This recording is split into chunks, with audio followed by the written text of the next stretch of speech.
Eh bien, bonjour à tous et à toutes et bienvenue dans cette vidéo où je vais vous rappeler donc quelques éléments sur les fils MM. Ça fait longtemps qu'on n'a pas fait de maths, hein, c'était les vacances et tout. Donc vous rappelez MM1, donc il y a une arrivée, la file est a priori de taille infinie, enfin elle est infinie d'ailleurs, hein. Euh, il y a ici un seul serveur, c'est le sens du 1 qui est ici, et donc bah, c'est la sortie. Alors, les arrivées, les arrivées. Elles sont donc poissoniennes de paramètres lambda qui doit être un positif. Alors, qu'est-ce que ça veut dire des arrivées poissoniennes? Ça veut dire que euh, le temps interarrivée suit une loi exponentielle de paramètres lambda. Ok. Voilà. Là, le serveur, c'est mu, c'est donc service, la discipline, le service. C'est donc le temps de service. Non, c'est pas le temps. Enfin, bon, je vais mettre le temps, hein. Le temps de service, donc, alors, ça va être de durée 1 sur mu. Attention, je vous rappelle que le temps de service, c'est l'espérance de. Bah, alors, je vais appeler Y, hein, d'accord. Et Y, c'est donc bah, la loi exponentielle. Enfin, c'est là, hein, ça suit une loi exponentielle de paramètres mu. Faites attention toujours à cette inversion pour les lois exponentielles, entre le paramètre et l'espérance de la variable aléatoire qui suit cette loi. Voilà, je vous ai remis Wikipédia sur la loi exponentielle. Attention, là c'est lambda qu'on va prendre comme paramètre. Nous, c'est plutôt mu. Lambda, c'est pour l'arrivée poissonienne. Donc, si jamais votre temps de service suit une loi exponentielle de paramètres, alors ici lambda, d'accord. Donc, c'est l'espérance de la variable aléatoire, ok. Voilà. Donc, bon, et puis là, c'était la densité, etc. Enfin, vous retrouverez toutes les formules. C'est juste pour vous rappeler ceci. Ok, donc mon mu c'est là, et donc le temps de service, si j'ai à reprendre ça, ce serait 1 sur mu. Ok. Pareil ici, hein, le temps d'arrivée suit une loi exponentielle de paramètres lambda, le temps interarrivée. Ça veut dire que entre deux arrivées, hein, l'espérance entre deux interarrivées, c'est 1 sur lambda ici, hein, pour le processus d'arrivée. Ok, bon, donc j'ai décrit ma file ici. Maintenant, qu'est-ce que je fais? Eh bien, il faut que je décrive les états possibles du système. Les états possibles, oula, du système. D'accord. Alors je vous rappelle que le système, c'était pour ça que, voilà, c'est quoi? C'est à la fois la file d'attente plus le service. D'accord. Ok. Donc, l'ensemble des états possibles du système, ça peut être zéro, il n'y a personne, hein, ni en attente, ni en service. Une personne, alors là, en ce cas, elle est forcément en service, hein. Deux personnes, donc une en attente, une en service. Trois personnes, deux en attente, une en service. Quatre, etc., etc. Possiblement infini, puisque ici, il y a une infinité de places. Voilà. Ok, donc j'ai fait les états. Maintenant, les transitions. Alors, comment est-ce qu'on fait? Donc, on va faire un petit graphe de transition. Voici donc les différents états de ma chaîne. Ok. Et donc de 0, qu'est-ce que je peux faire? Ben, il n'y a qu'une seule possibilité, c'est de passer à 1 grâce à l'arrivée. Et c'est lambda. Alors pourquoi il y a un lambda ici? Alors bon, il faut reprendre les cours, etc. Mais on avait fait en fait dans les formules, c'était un développement limité de l'exponentielle, hein, d'accord? C'est un plus lambda, donc exponentielle lambda, ça faisait un plus lambda plus machin, il y avait un moins un, et donc c'était le premier paramètre qui apparaissait, c'était lambda, et c'est pour ça vous le retrouvez ici, d'accord? Donc bon, ça, voilà, l'histoire est longue, hein. Ok, et c'est tout ce qui peut se passer à partir de 0. À partir de 1, qu'est-ce qui peut se passer? Donc il y a une personne dans le système, bah, soit il y a quelqu'un qui arrive de l'extérieur et donc ça fait passer à l'état 2, soit la personne qui était en service part et donc ça fait passer à l'état 0. Ok. Donc ça c'était l'état 1 et l'état 2, bah, vous voyez que soit il y a une personne qui arrive, soit il y a une personne qui part et ainsi de suite, hein, d'accord. On a tout ça. Ok. Donc ça c'est donc j'ai parlé des transitions, ça voici le graphe de transition.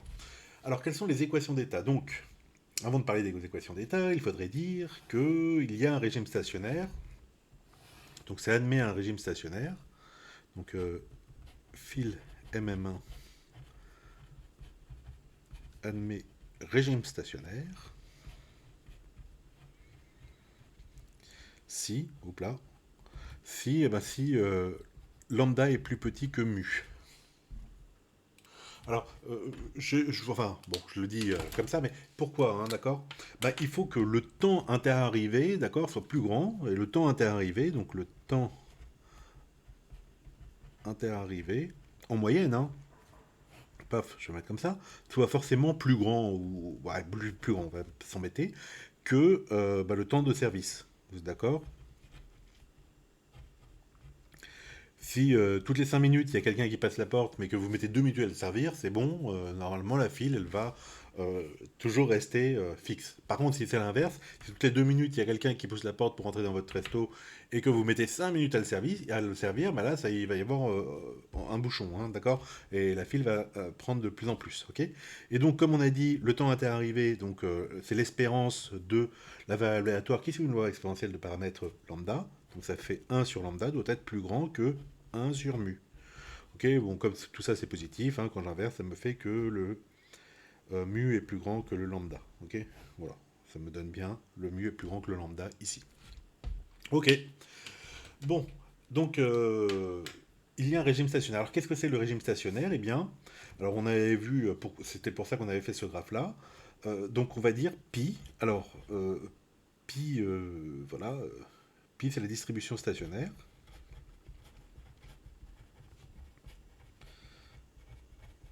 D'accord? Et donc pi, c'était, hop, pi 0, pi 1, pi 2, et ainsi de suite. D'accord? Donc ça, c'est les composantes de la distribution des coordonnées, si on veut. C'est-à-dire, là, ça va être un demi, un quart, un huitième, etc. etc. D'accord? Ça va se répartir là-dessus.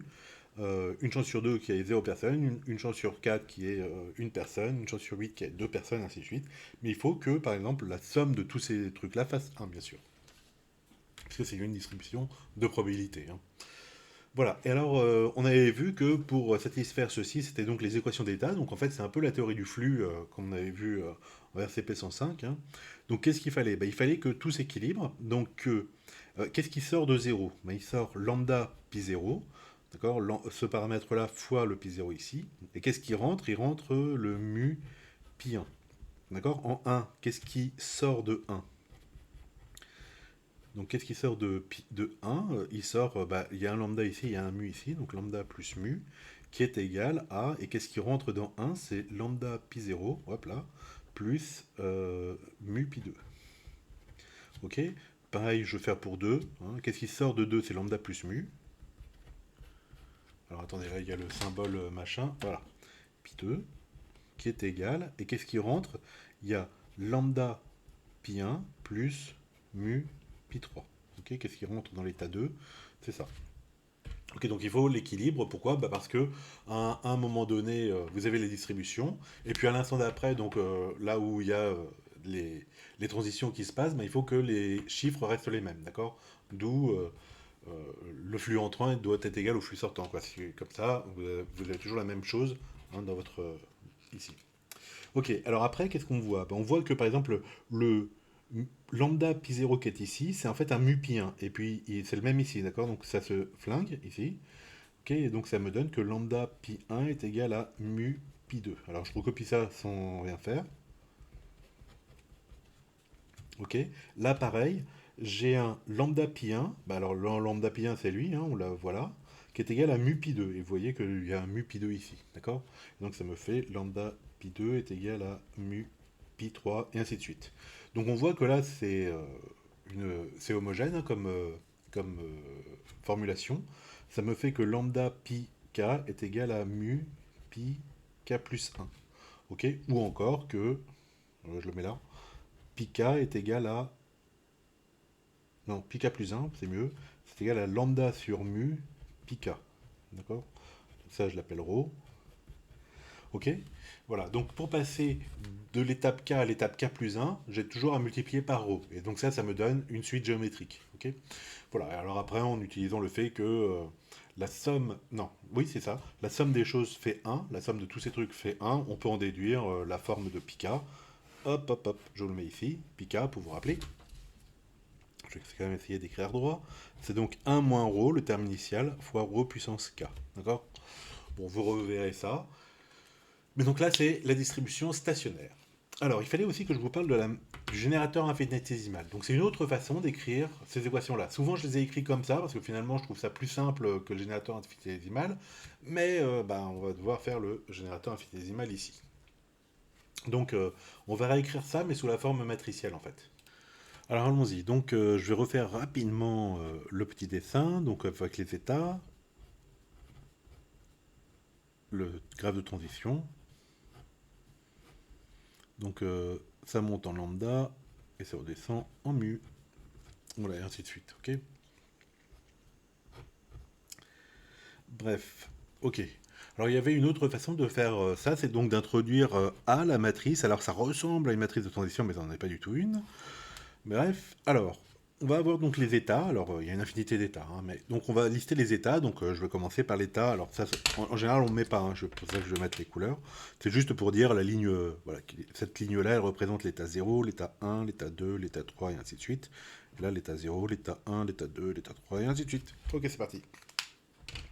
Donc, quand je suis à l'état 0, qu'est-ce que je peux faire? Je peux passer que à l'état 1 avec le paramètre lambda, d'accord? Et je peux pas passer en 2, en 3, etc. Alors je laisse la diagonale vide, parce que normalement on mettrait un 0, mais, on va voir pourquoi.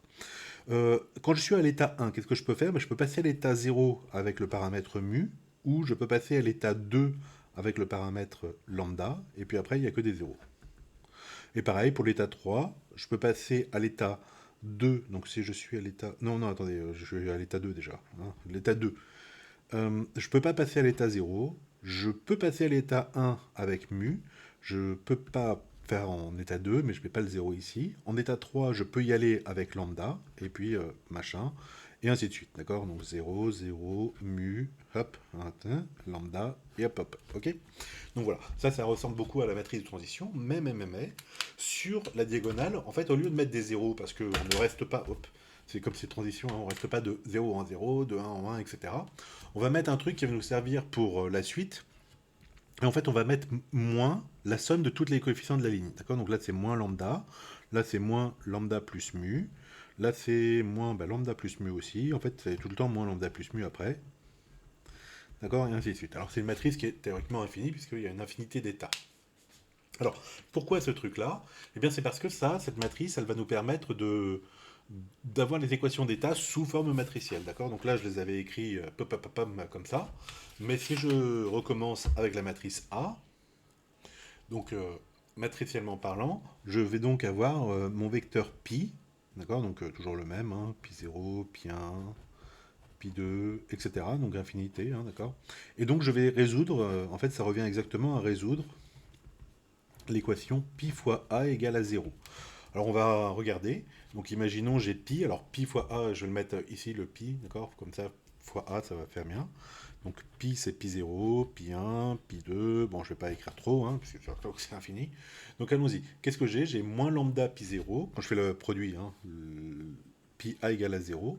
J'ai donc moins lambda pi 0 plus mu pi 1 égale à 0. Après, qu'est-ce que j'ai? J'ai lambda pi 0 moins lambda plus mu pi 1 plus mu pi 2 qui est égal à 0. Puis je vais faire le deuxième et puis on va s'arrêter là. Donc il y a 0 fois pi 0, il y a lambda pi 1 moins lambda plus mu pi 2. Bon, c'est lui fois le truc rouge fois pi 2. Et puis après, il va y avoir plus mu pi 3 égale à 0. Ok? Voilà, et en fait, donc je vous remontre la feuille là. Alors, hop, tout comme ça, on va revoir juste ce qu'il faut. Tac. C'est en fait les mêmes équations, regardez. Donc là, j'avais lambda pi 0 est égal à mu pi 1. Donc lambda pi 0, je le fais passer de l'autre côté, c'est égal à mu pi 1.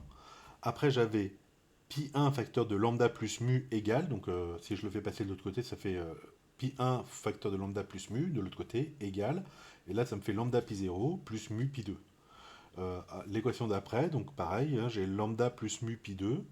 Donc j'ai ici lambda plus mu pi 2, d'accord, je le fais passer de l'autre côté simplement, égale lambda pi 1, paf ici, plus mu pi 3, ici, et ainsi de suite, d'accord? Donc cette forme matricielle, ça permet d'avoir les mêmes équations d'état ici, avec une équation du style euh, pi fois a est égal à 0. D'accord? Avec cette matrice A, la matrice générateur infinitésimal. Ok? Voilà. Alors, pourquoi ça va m'être utile, cette équation-là, plutôt que les autres? Bah, parce que là, on va avoir dans le nouveau euh, avec le système, quoi, le système de file d'attente, bah, je vais avoir des états absolument. Bon, je vais en avoir plein, quoi, hein. Voilà. Ok, ben je crois que j'ai fait tout pour les rappels, hein, voilà, la distribution stationnaire, voilà, rien de spécial. Alors si, peut-être deux petits rappels, enfin deux petits rappels, voilà. La propriété, enfin il y a deux choses que j'ai pas bien fait, c'est-à-dire bien insisté dessus. La propriété pasta, c'est-à-dire que quand quelqu'un arrive, il voit devant lui un nombre de personnes qui en fait voilà. Je vous ai pris un petit support sur le net. Ma propriété pasta, c'est-à-dire donc sous l'hypothèse d'arrivée poissonnienne, chaque arrivant voit une distribution de clients qui est égale au régime permanent.